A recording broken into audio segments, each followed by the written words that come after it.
આ એક બાપા બેઠા હતા મેં પૂછ્યું, મેં કીધું મજામાં ને? મને કે હોળી મજામાં, તારે ઠીક ગામે ગામ ફરવું છે મજામાં ને કે.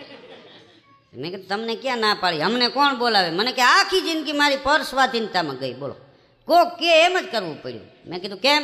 મને કે હું નાનો હતો ત્યારે બાપુજી કે એમ કરતો, જુવાન થયો ને લગ્ન થયા તે કે ઈ કે એમ કરતો, તો કે ઈ તો વળી ભગવાનની દયાથી હમણાં મરી ગયા. મને એમ થયું કે ઈ ગયા તો હવે વાંચો નહીં આવે, તો કે છોકરા ફાઇટ કાઢી ગયા. હવે છોકરા કે એમ કરવું પડે. આજ મને એમ થયું કે ઉપલેટા આંટો મારું, કે નથી જવું માંદા પડશો. મને કે આ ઓટે બેઠો છું.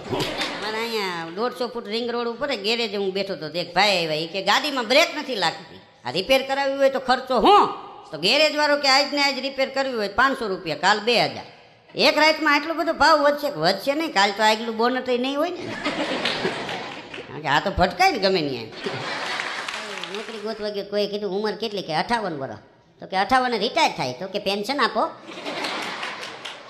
એ ન મળે તો કે આ નસીબ ફૂટી ગયા કહેવાય. એમાં એક ભાઈએ કીધું કે અમુક વસ્તુ ફૂટી ગયા પછી કિંમત ન હોય. તો કે કેમ? કે બંદૂકમાંથી ગોળી ફૂટી જાય પછી ફોતરાને કોઈ 50 રૂપિયા ન આપે. હું જમવા ગયો તો શાકમાં એક રીંગણાનો કટકો ને, એક વાલનો દાણો ને, કોબીનો કટકો ને, ફુલાવરનો કટકો ને, ઘીહોળાનો કટકો ને, ગલકાનો કટકો ને, હા કંટોલાનો કટકો ને. મેં કીધું ઊંધિયું શાક છે? મને કે ના રે ના, અમે સીધું કુટુંબને કોઈ દી ઊંધિયું ખાય. મેં કીધું કયું શાક છે? મને કે કેચ્યું. ત્યારે હું ગયો તો પગમાં પ્લાસ્ટર મારેલો પાટો, લાંબો પગ કરીને બેઠેલો.